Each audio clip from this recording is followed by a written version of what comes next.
நெல்லை பாளையங்கோட்டை பகுதியில் உள்ள மேல்நிலை நீர்த்தேக்க தொட்டி வளாகத்தில் சூதாட்டத்தில் ஈடுபட்ட நபர்களுக்கும் திமுக பிரமுகர்களுக்கும் இடையே நடைபெற்ற வாக்குவாதம் குறித்த வீடியோ வைரலாகி வருகிறது.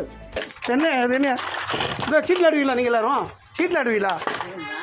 இல்லை ஆளுங்கட்சி இல்லை இப்படி தானே எல்லாம் சீட்டில் ஆடுவீங்களா? இல்லை நான் சொல்கிறேன் தப்பில்ல, பாயிண்ட் போட்டில் ஆடுவீங்க, சீட்டில் ஆட்டு பாயிண்ட் போட்டில் ஆடுவீங்க. இது குறித்து விசாரணை நடத்த மாநகராட்சி ஆணையர் உத்தரவிட்டுள்ளார்.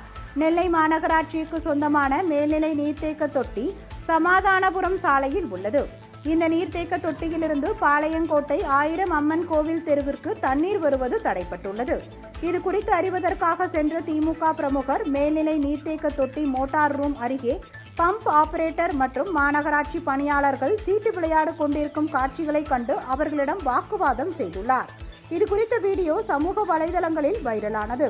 இந்த சம்பவம் தொடர்பாக விசாரணை நடத்த மாநகராட்சி ஆணையர் உத்தரவிட்டுள்ளார்.